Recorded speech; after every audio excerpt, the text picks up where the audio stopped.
Hello and welcome to the State of District 88. I'm Dr. Scott HELTON, Superintendent of District 88, and I thank you for joining us today. This ongoing segment features the news and successes of District 88, which is comprised of Addison Trail and Willowbrook High Schools. We look forward to sharing with you the great accomplishments of your hometown high schools through this program. Today we're excited to highlight 2 Willowbrook and 2 Addison Trail students who achieved amazing levels of success academically and are accomplishing their goals inside the classroom and beyond.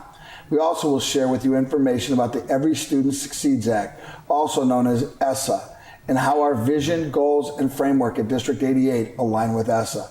First up, let's meet the students from Willowbrook. With me are Willowbrook Principal Dr. Dan KRAUSE and Willowbrook Seniors Victoria Palma and Max Polinick. Welcome. Thank you. First of all, we're here today because we're going to we're celebrating the academics of some amazing students. And this year, Victoria was recognized as District 88's best for August. And then we brought Max in for September. And you're 2 of the top people in the senior class at Willowbrook academically.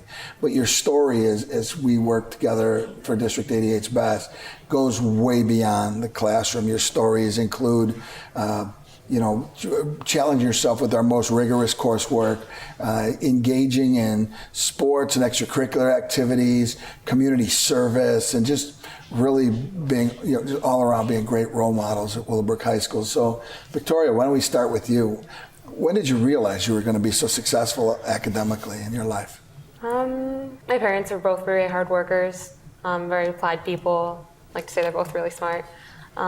So I think it was a value ingrained in me from when I was younger. Okay. I really started to apply myself when I got to Willowbrook because my opportunities of the things I could do just multiplied by a lot. So I definitely applied my work ethic as soon as I got to high school, but I feel like it was always there thanks to my parents. How about teachers at Willowbrook who have made a difference in your life academically? Who are some of those people? Academically, definitely Mr. Fauser. He teaches? Chemistry. Your chemistry teacher? Mm-hmm. The second year of chemistry I took with him, it was hard. It was really hard. It was a lot of teaching yourself, but he set up a classroom in a way that you were responsible for what you knew, and he was guiding you to success, but not handing it to you, which I really enjoyed because I feel like now I'm a more successful student because of it. Thank you. Max, how about yourself? Your early foundations and then people who made a difference in your life at Willowbrook. Well, I'm going to have to say the same about my parents being foundational in that aspect. Since I was young, they kind of instilled in me the values necessary to proceed as I did. I kind of worked through, I was working hard through middle school, but when I got to high school, the opportunities just to take that hard work and push past the limit were admittedly possible. One good example of this, tying into the next question, Mr. Cholmecki, my geometry teacher, he allowed me to finish all the geometry homework months prior to the end of the course. And it just really opened new doors for both mentally, my work ethic. It helped me realize that I can do a lot more with my time here than I had originally thought. Dr. KRAUSE, how about yourself? A little bit of bragging on 2 of your best and brightest. Well, I think, they're due all the bragging because they're very, very humble. The thing about both Max and Victoria as leaders in the senior class is they're incredibly modest about their accomplishments. So while, Victoria was recognized as 88's best in August, Max right after, the 2 of them together are a dynamic duo in that senior class and I think sometimes push one another in a great way for their success. So, Victoria being recognized as an advanced placement scholar with distinction, Max the same. Max earning a perfect score on the ACT, Victoria being recognized by the College Board and the National Merit Scholarship Program, Max as well. They kind of simultaneously work together. When we talk about their accomplishments, both individually incredibly successful, but also collectively work really well together to help each other succeed. And then also extend that to the rest of the building, because as 2 members of our Youth Equity Stewardship Series, they are great role models for how we work with our diverse learning community and make sure that every student has a place and every student feels like they're included at Willowbrook High School, and they're the leaders of that group. So it's helpful for us that you have 2 individuals like this that are not just committed to themselves individually, but to the whole school and the success of the community. And for those listening, not only have Victoria and Max distinguished themselves at the top of Willowbrook or District 88, National Merit puts them at the top of the state and the nation. Yes, so they do. Two of the best people we have in our country before us today. So absolutely. Congratulations on amazing work academically and a great success. How about, I know that's not the only thing you do. I mean, I had the fortune of reading through your biographies for District 88's best. How about, let's just discuss your extracurricular participation. Victoria, you want to share what you do after school? I do cross country and track. Done it all 4 years of high school. Love it a lot. Other than that, currently I'm doing math team, science Olympiad, and Scholastic Bowl. And I have, throughout my high school career, done Key Club, Student Council, and just some of the honor societies as well. Oh, I'm also the president of National Honor Society. Proud of that. And state qualifying cross country last year, correct? State qualifying cross country. Max, how about yourself? What will we find you doing after school at Willowbrook? Well, mostly I attend math team practices, go to the meets. I'm excited. I finally am going to be able to compete as an oralist this year. Also Science Olympiad. Student Council in the mornings. I'm actually the president of the senior class. Other than that, just the honor societies. And I play hockey. And the practices are at like 11 p.m. So I have a lot of extra time within the day to accomplish things before practice. Any advice for students who are out there watching this as far as how do you maintain a schedule for all this? How do you, maximize your efficiencies as far as time and activities? Let's take that on. I definitely say, although I procrastinate too, I can't say that I don't. Really try to avoid it. Leaving things to the last minute and letting things pile on doesn't help you. The planner that the school gives us, I find really helpful. When you plan out your day and you give yourself time to do everything you want to do, you realize there's enough hours in the day to do it all. You just need to plan it and focus in. Personally, I don't really have any social media besides Snapchat, and I think that gives me extra time in the day to focus on the things I like to do. How about you, Max? Any extra? Well, I really like to plan things months in advance. So once again, going back to the student planner, I'll have everything that I need, all the things I needed to take care of laid out for the entire month, maybe even the rest of the year. And considering the fact that at the beginning of the year, all the clubs, all the organizations give you, for the most part, their meeting dates, their meet schedules, all that, it's really helpful. And if you pay attention to that, you can manage things perfectly. Excellent. Thank you, Dr. Krause. Their impact on the extracurricular activities at Willowbrook High School? Well, once again, they're incredibly humble about the work that they do. I mean, they're incredibly visible throughout everything that we're a part of, and often call upon them to speak to our parents, and whether it's as a portion of open house or anytime we're greeting new members of our warriors that are coming in as incoming freshmen. It's exciting to have individuals such as themselves who arguably and admittedly say that they took advantage of every opportunity that was before them in high school. And the fun part is that we still have the remainder of their senior year to see all that they'll accomplish. And I think that's a real highlight for all of us, is the opportunity to see what's yet to come. We know we have a fixed amount of time with you, so we're just excited to have that and share it with you. But the really most excited about, I think, what you've left behind for so many other students that are going to follow you because of what you're going to accomplish even beyond Willowbrook High School. So thank you for that. How about above and beyond Willowbrook High School, we find you volunteering within the community. What kind of volunteerism do you participate in on your own time? Victoria? So there's an organization in DUPAGE called the People's Resource Center. In the summer, I often volunteer at the food pantries. They have one at Westmont and one in Wheaton. And I really like helping out there because you meet amazing people, whether it be the clients going through the pantry or other volunteers.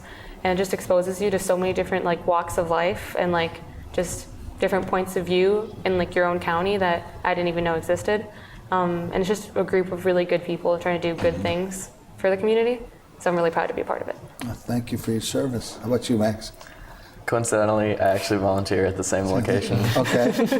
I've mostly gone to the Wheaton Center, and I would have to say that all that is very true. I mostly did that last summer, and even with just around 50 hours, I was able to just absorb a lot and learn a lot about both myself and other people.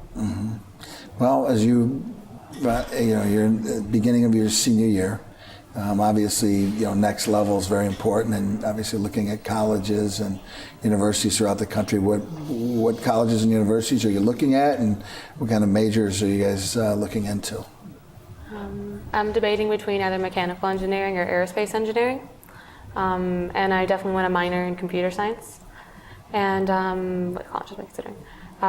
University of Illinois, Urbana-Champaign, University of Wisconsin, Madison, Purdue, University of Michigan, University of Minnesota, and I'm still considering Caltech and Northwestern. We'll see.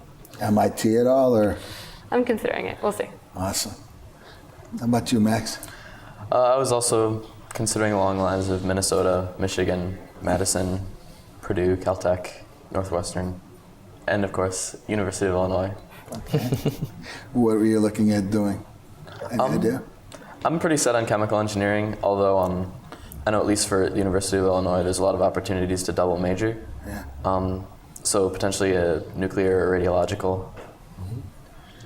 Well, you guys have done amazing things, not only in the classroom, but above and beyond the school day and outside into our community. And just, if I have a son or a daughter and I'm watching this at home, what advice would you have for the future Warriors or future Blazers on how to be a successful high school student? What would you give as far as advice? I'd say take all the opportunities given to you, and it's gonna sound a little silly, but don't be afraid to stand out. I know some people, at least Max in chemistry sophomore year, he was really good at it, and he really stood out because of it. And some people would have gotten shy and backed off because of that, but he continued pursuing it because he loved it. So just following that kind of model, it's okay to work as hard as you want at something, and it's okay to succeed beyond limits that maybe you can put for yourself. So just take advantage of everything that you have, and don't be afraid to stand out or be different, because it pays off a lot. Thank you. Max? I think that it's really important to get involved, and I think that Victoria is a really good example of that. You start with just trying everything possible that you could. There's a whole wide range. You never know where you'll end up. And as time goes on, you find out which of those you love, you trim until you find the few that you can just be a leader in and you can really succeed at. Dr. Krause, you've had two special people here.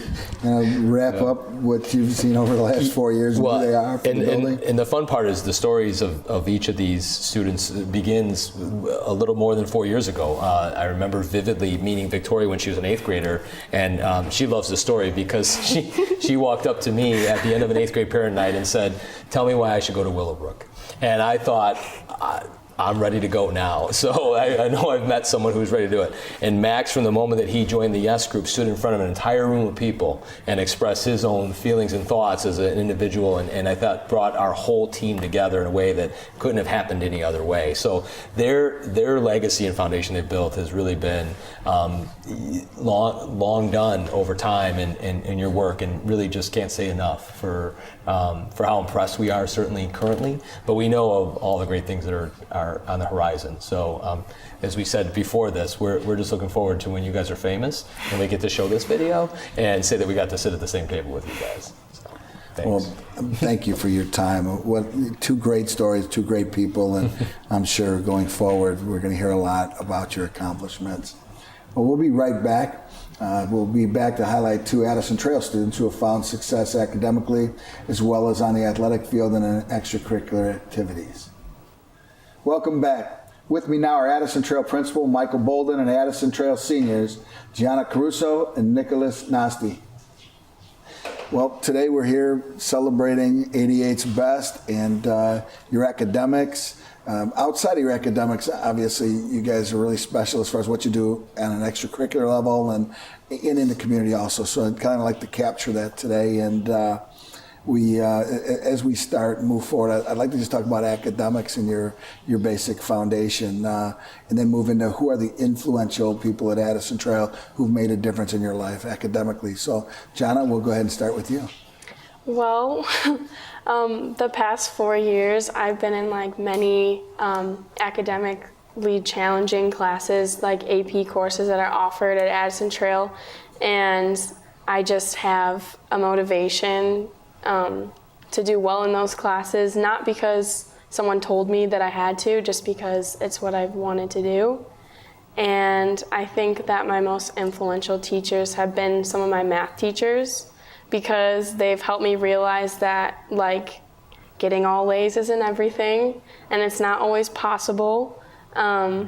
But also they help me strive to be the best that I can be. So my math teacher last year, Mr. Stewart, really pushed me to understand the material more than worry about the grade. And he ensured that I did receive like good grades because of the effort that I was putting in, not just because I wanted it. And where'd you go to grade school? Stone School. So Stone, was there some point in time at Stone School that you figured out, like, I'm pretty good at this academic thing? Yeah, actually, when I was in 5th grade, they used to have an honors or advanced program in my elementary school, but they stopped doing that when I came into it. But when I got to 5th grade, they did it anyways with a group of us in math and English, and I was called on a lot to help the kids in my classes, yeah. Now, what kind of math are you taking now as a senior at Addison Trail? I'm actually in AP Statistics and AP Calculus AB. So simultaneously you're taking 2 math classes, Yeah. both on the advanced placement level. Yes. For those at home, advanced placement courses allow you to get college credit while you're in high school. So you're basically doing, over this year, you're doing at least 2 college level math classes. Yes, correct. Okay, and when I talk about 88's best, Nicholas or Nico was 88's best for September, and Johnny, you're going to be recognized as 88's best for October. So congratulations to you both. But Thank you. Nico, same question for you. When did you realize you were good at academics, and then who at Addison Trail has helped you kind of pull through and really supported you? So since grade school at St. Philip's, I would say that I did pretty well on all the courses. Lots of the students would come and ask me for help on their homework. I would say it came kind of easy to me in grade school, so then in high school it made me like push to challenge myself more just to prepare myself for college. And a very influential teacher of mine is Miss Ferrara, because she pushed me to do well in a subject that's not my best. And she always would expect more and make sure that I'm achieve my full potential. So you have Miss Ferrara for English? Yes, English. Advanced placement English? Or? Yeah, last year it was AP English language. Okay, so you're in her class, you're pushing. How many APs have you taken over the last few years? I think it was 12. Wow. Yeah, right now I'm in AP Calc BC, AP Stats, AP Micro, AP Microeconomics, AP Macroeconomics, AP Literature, and AP Gov. So in this day and age when people talk about seniors in high school and talk about senioritis and how seniors like pull back and take an easy schedule, it doesn't sound like you guys are taking an easy schedule. You're actually pushing forward and really thriving. And really your senior year of high school is like your freshman year in college right now. So Yeah. thank you for challenging yourself to that level. Mr. Bolden, you want to kind of, wrap up their academic lives at Addison Trail here? Yeah, I mean, academically, you can imagine that they've been on the distinct honor roll every semester that they've been an Addison Trail student. As you mentioned, they're both receiving the highest honor of being recognized as District 88's best. We only have a few students every year that are selected for that. They've also been AT's best, recognized for student of the semester. Gianna was recognized for student of the first semester in music. Also, they have been, they are also co-presidents for National Honor Society. So our most prestigious recognition of our students who are being successful academically, they are both co-presidents, and they really set that example for our students here. It truly is an honor for all of the work that they've done academically, all the accolades they've received so far, and yet most of their senior year is still to go, with many more accolades to receive academically. It truly is an honor to present you guys to the community to see some of the great work our students are doing each and every year. So you go above and beyond academically. You press pretty hard. I mean, it must be an early morning studying, late night, and really pushing yourselves and challenging yourselves to be the best that you can be. How about the other things you do? You are both involved in extracurriculars. John, you want to talk about what do we find you doing after the school day ends? Well, before school even starts, I'm in jazz ensemble 0 hour. And then I also am participating in band, which is during the day, but I'm drum major for the marching band, so that's after school. I'm president of theater. I'm co-president of NHS with Nico. I'm in Tri-M, which is also another music society. I'm in Key Club, Pay It Forward. I'm pretty much all over the building. So your day starts, what time 0 hour start? 6:50. So you start at Addison Trail at 6:50 in the morning. What time do we find you leaving for home at night usually? Usually I would say 6 o'clock for rehearsal purposes, but when we have tech week and rehearsal weeks, when the musicals or the plays are getting really intense, I won't be home until like 10 o'clock usually. Holy cow. That's pretty impressive. Yeah. Most memorable experience in an extracurricular activity for you? That's a really hard question. I think any time that I've spent in an extracurricular activity is really important to me, especially not now necessarily, but since freshman year and on. I think the time that I spent with the people that I was with and the experiences that they taught me or showed me then changed the way I think about extracurriculars. How about a sponsor or director or somebody who's really made a difference in your life on the extracurricular level? Mr. Corey would probably be the most important to me because I've just spent so much time with him the past 4 years. He's basically like my second father. I'm with him all the time because of band stuff. I know that he really pushes us to do our best and succeed musically and academically. He's super understanding of busy schedules, and he's always like pushed me to do well in IMEA, which is the Music Educators Association that we audition for, and as well as auditioning for drum major, because I don't think I necessarily would have done that. Excellent, thank you.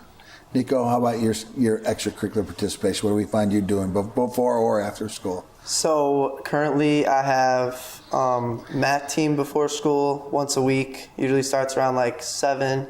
I can either have psychology club, that's kind of sporadic throughout mornings and after school. And then NHS is once every month. I have football after school every single day. And then on Saturdays, I participate in volleyball. I'm in student council. And I just really like being involved in so many different things because I came from a middle school with a graduating class of 30. And then it kind of expanded my horizons to join all these different clubs, and showed me like different types of people, which kind of helped me grow because it showed me different ways of thinking and different ways of interacting with people. So that really helped me throughout my high school experience, making new friends. Now, you don't have to come in at 6:45 in the morning because instead of taking 0 hour, you engage in a unique opportunity. You take online physical education. You want to talk about that for a second or two? Yeah, so my first year taking online gym is this year. I wish I took it every year, honestly, because it saves me a lot of time where I can take my extra classes. I wouldn't have been able to take AP microeconomics if I did not take online gym. So it just helps me because I'm already in football and volleyball. So it I get my MEPS is what they call it to get the passing grade through football while I'm also taking microeconomics. So you have to be in your target heart rate zone X amount of time during a week, or like 30 minutes a day, 5 days a week or something? Is that equivalent of the MEPS you need? Or Yeah, it says either 45 minutes 3 times a week of intense workout or 30 minutes 5 times a week of moderate workout. But what I do is I just wear it during football practice, which is about like 2 to 3 hours. And it seems to be doing the job pretty well right now. That's excellent. How about your people who made a difference in your life in extracurricular activities? Most memorable person, coach, director, sponsor? So someone that's really helping me currently is Miss Kelsey. So I just became the president of Psychology Club. And she's kind of helping me organize meetings and really shows me what I really need to do to become someone that can organize things and make meetings and kind of do some real life situations for the club. How about outside of Addison Trail? I mean, you guys give so much within the walls of Addison Trail. How about outside in the community? I know you guys volunteer. What kind of volunteerism have you participated in with outside in our community? Well, I know we both have done volunteering opportunities for Key Club as well as NHS, like Feed My Starving Children, watching kids at different parent nights and etc. We have like opportunities every week pretty much in the library, but me specifically, my dad is on like one of the chair members for a charity called the Kids Equipment Network, which provides equipment to kids that are in need of it for kids with disabilities. And so I do a lot of volunteering for that and help him and help the wheelchair clinics that are like once a month. And then I also do a Thanksgiving food box packing every year with the association called Chaco. And so we just make dinners for the families that can't afford to get a good Thanksgiving dinner. How about you, Nico?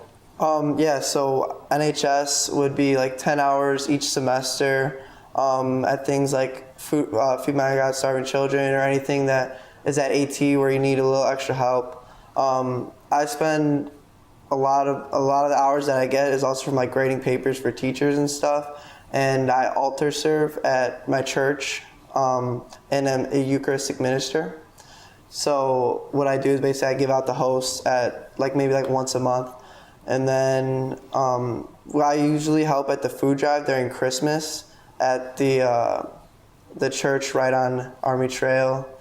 I've done that the past 2 years, and I actually really like that because when I give out the food, it's just their faces just glow up and it becomes so happy. So it makes me feel better. That's excellent. So you guys are doing a lot. What advice would you give to somebody in 8th grade watching this show about to start high school as far as your pointers on how to be successful or how to manage your time? What would you say to them?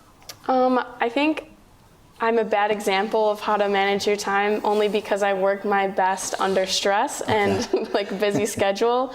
But I think the most important thing is to not lose the motivation that you've had growing up, especially when it was easier for you in Indian Trail. No matter how hard something gets, you need to just keep the same level of motivation because it's worth it. It pays off. I think being as involved as possible is really, really important because you learn things that you can't get from an academic classroom. You learn about people, you learn about leadership, teamwork, all kinds of things that are more important to life than just the grades that you get. How about you, Nico? Yeah, so it sounds kind of cliche, but just getting involved and don't be afraid to do something new, because I would never see myself as even a part of Psychology Club or even a part of the math team, stuff like that. And it teaches me stuff on a subject base, learning new things in psychology and math, but it also teaches me hard work and teamwork and organization and time management. So it kind of teaches me a lot more real life skills that I will need in the future. So it really helps me. Okay, real quickly, what's next? Colleges, universities, what are you looking? Right now, my top 2 are Purdue and University of Madison. I'm looking at Michigan, Northwestern, and Notre Dame. Excellent. Mr. Bolden, 10 seconds or less, wrap up on what we just heard. Amazing students. Amazing students. Not only have they contributed for themselves, helped them grow academically, but what we heard today is the leadership and the examples they set for all 2,000 students at Addison Trail. And that's what I'm so thankful for and appreciate the work that they do, both in the classroom and out of the classroom. Top-notch students being great leaders and inspiring other students at school. So thank you. As you can see why Addison Trail's in the top schools of America, because of leaders like you. So thank you for who you are and what you do. Thank you. Thank you. Next, we'll discuss important information related to the Every Student Succeeds Act, also known as ESSA, and the changes that will be reflected on this year's school report cards as a result of this act. Stay tuned and we'll be right back. Welcome back. Joining me are Willowbrook Principal Dr. Dan KRAUSE, Addison Trail Principal Mike Bolden, and District 88 Director of Curriculum, Instruction, and Assessment, Dr. Adam CIBULKA. Well, today we've got an important message, or we're going to discuss the transition from the No Child Left Behind Act, or NCLB, to ESSA, or the Every Student Succeeds Act. Dr. CIBULKA, you've been instrumental in reworking this change with building leadership and district leadership and the state. So why don't you talk about it? Give us a preview of what's coming down the road for ESSA. What are the differences and similarities to No Child Left Behind? Sure. So previously, schools were measured based on a test score. So for us at the high school level, that was the Prairie State Achievement Exam, which was the ACT and the Work Keys exams. And based on students' ability to hit certain benchmark scores on those tests, schools were essentially given a number of students that met or exceeded that standard. From there, though, in ESSA, and what makes it unique is now it has multiple measures. So things that we've tracked over time that we feel are important to student success are now part of the school accountability process for us. So things like students graduating, so their 4, 5, and 6-year graduation rates are part of our accountability now. SAT, so previously in the Midwest we had the ACT, now it is the SAT exam, and student scores in terms of English language arts and math. Eventually there will be a science proficiency added there, so there's a science exam students take. Things like chronic absenteeism, their freshman on track rate, so how many students are on track to graduate after their 9th grade year, and then other college and career readiness indicators. So things like their participation in extracurricular activities show their workplace and career readiness, their participation in college level coursework at the high school level, whether that be dual credit courses, or advanced placement courses. These are courses that are given during their high school years at the high school, but students earn college credit for them. So what the state does then is they take student performance and participation in each one of those categories, and they come up with an overall score, and they rank schools within various tiers. So tier 1 being exemplary schools, tier 2 commendable, underperforming, and then lowest performing schools. So it is a multiple measure approach versus a singular measure approach, which currently exists under No Child Left Behind. So with the weighting at the high school level, 75% of the high school scorecard will be an academic indicator, and then 25% of the high school scorecard will be these other school quality indicators that you mentioned, correct? Right. So the academic indicators we're paying attention to are graduation rates, and then, so obviously students meeting their requirements in high school, passing their courses, and on progress to graduation. And then the SAT scores of students, as well as for English learners, they take a exam called the Access, which measures their language proficiency. And as I mentioned before, science proficiency will also be in there beginning in the 1920 school year. Those school quality and success indicators are those college and career readiness pieces, like showing up to school regularly, so that's the chronic absenteeism that we want to prevent, as well as those indicators like participation in dual credit courses, advanced placement courses, extracurriculars, workplace experiences outside the district, whether it be job shadowing, internship, and so on. It's interesting because this is what we've already and always been asking. We've always been asking for this. Now we've already been participating in a world of attainment. So we still have that attainment score of, okay, what did you score on the ACT? And now it's what did you score on the SAT? And our score, actually we've adopted a readiness benchmark higher than that of college ready. College ready in the nation on the ERW, or the English reading test of the SAT, is at 480 for college readiness. College entry level across the nation averages about 480. We're asking for 540 as our score to meet state standards. In math across the nation, college readiness is 530. We're asking for 540 once again. So Illinois has raised the attainment bar. Now the grade schools are a little different, and they are not going to have an attainment score. They're going to have student growth. Anybody want to talk about the student growth element to grade schools here? Go ahead. Go ahead. No, you're good. Go ahead. So from a growth standpoint, what we'll be doing is looking at growth from grade 9 when they take the a pre-SAT called the PSAT 8-9 exam. That's an SAT-like exam given to 9th graders. Then students will take the PSAT 10 and then the SAT when they're in grade 11.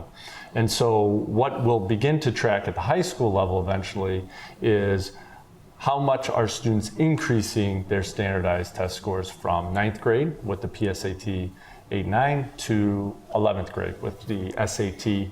Again, the SAT is unique in not only that it provides feedback for us in terms of our student standardized test scores and accountability, but most importantly, it is a college reportable score, so students can send those exam scores on to any college or university across the country that they would like to, and help with their admittance into college or university of their choice. And while the grade schools are being judged right now or graded on student growth, we have attainment, but we've just started with the SAT suite for freshmen and sophomores. We anticipate growth to be in high school in a few years. The one thing that is standard across the country in ESSA, the federal government has mandated that every high school has a graduation rate, and it maintains graduation rates above certain levels. Do you want to talk about the graduation rate and what we have too, and are measuring the 4-, 5-, and 6-year graduation rates? Sure. So obviously, we have requirements within our district for students to graduate with us, and 4-year graduation rate is kind of our objective for the majority of our students. And we, as a district, have about between 88 and 90% of students graduating within that 4-year graduation rate time period. And when you look on to 5 years now, someone might ask, well, why 5 years? Well, we have certain students, whether they have special education services that they receive or English learner services that they receive, that take longer than 4 years. And we're obligated to provide those services to those students. So that's why you see a 5- and 6-year graduation rate. And we're well above 90% across, if you go back, even 10 years or so, you see us 4-year graduation rate, as I mentioned, we're around that 88 to 90, even on the high end, but then for 5- and 6-year, for sure, above that 90% threshold of students graduating us. But for right now, in 18-19, that's going to be about 50% of our overall score within the state. So if I'm a parent, I understand proficiency in English language arts and mathematics. I understand graduation rates. Can you talk a little bit about this 9th grade on track to graduate, why that's so important to be measured? Well, to stay on track to graduate, it begins with their freshman year. And so we really focus a lot within our teams about monitoring student performance, especially, and we do it at all grade levels, but that freshman year, because we want students to get on track right away. And so freshman on track is basically students can't fail more than one semester of a core core course being an English, science, social studies, or math course. And so what we do is we reflect every 6 weeks as a building and leadership team on where students are at, what students are not meeting with success, and then working with our departments and our building teams to create action plans to how to support those students, either through after-school tutoring programs or even within the classroom with their teachers. Now, I know the Illinois plan was influenced by Chicago's research on freshmen on track to graduate. They were finding that if a freshman was failing one of the core classes, they'd be 4 times more likely to drop out of high school. This is a game changer for a high school principal. You're not just being judged on a score anymore. It's really a wide variety of things that are going to go into your report card. How does this change what you do and how you evaluate, how you view failure, how you view growth at the high school level? I think you had mentioned earlier, this is what we've always asked for. And the benefit, I think, is as a district, this is how we viewed our work throughout the years. We knew the importance of the ACT and the Prairie State Achievement Exam, but we've always monitored these aspects as well. They've linked back to the goals for District 88 that were established well before. And now for us, we're thankful that we get the chance to tell that story, because we're very proud of the work that our students do, certainly in the classroom, the staff does to help with the supports of our students. We're very proud of the graduation rate, the fact that we do have students that stay with us for 5 and 6 years because of the additional opportunities that are available to them. Certainly with the freshmen on track, that's a primary focus and has been in this district for a very long time, to make sure that students transition successfully to high school and really have a strong foundation moving forward. So we're really thankful we get a chance to have these as full accountability metrics, as opposed to just that final attainment score of an ACT or an SAT. While that's still important, it's a component of it, this is going to be beneficial for us to help, I think, our entire community understand that every aspect of who we are as a school and as a district matters. That every classroom has a value to what we do now, whether talk about absenteeism and attendance, whether talk about freshmen remaining on track and the supports that are necessary for them, or even the fact that within our district we have a multitude of students that have maybe previously received services as English learners, but maybe have been exited but are still attending school. So we know the supports that are still necessary for those students to continue to be successful. So we're really proud, I think, of the fact that we get a chance to showcase some of these things now differently than we had in the past. Agreed. I mean, Dr. Krause summarized it really well there. And really, if you watched our earlier segments and you got to see our students from our schools, we are more than just a college placement score, more than an SAT test score. And while that attainment score was there before, and it's still important because it's a gatekeeper and it can open up opportunities both scholarship-wise and career-wise for our students, we really are educating the whole person and really trying to create the whole person. And I think these multiple measures helps to really reflect on all aspects of the school, from the academic classes we have, the academic supports that we have, but also all the participation, all of our clubs and activities. We want our students to be involved, and we view those as extensions of our classroom, teaching important skills. That's why we want our students to be involved in those clubs and activities. And it's also helped us change those conversations. We have our PLC time where our students or our teachers meet every Monday morning, and we can have those discussions about grades and maybe reflect on why some freshmen are not being successful and what can we as educators in the classrooms do to better support our students, because we know this measure is reflecting upon us and who we are and what we do each and every day. And I think this really impacts the classroom teacher much more significantly, that the work that they truly do each and every day will be reflective on who we are as a school and as a district. And it's really helped to change those conversations with our classroom teachers. Thank you. As we move into this year, we're tracking attainment in English, language arts. We're tracking attainment in math. Next year, we actually add science, so the percentages of weight with math and ELA will move from about 10% to 7.5% as science comes out at 5%. 50% of our score, it will be graduation rate.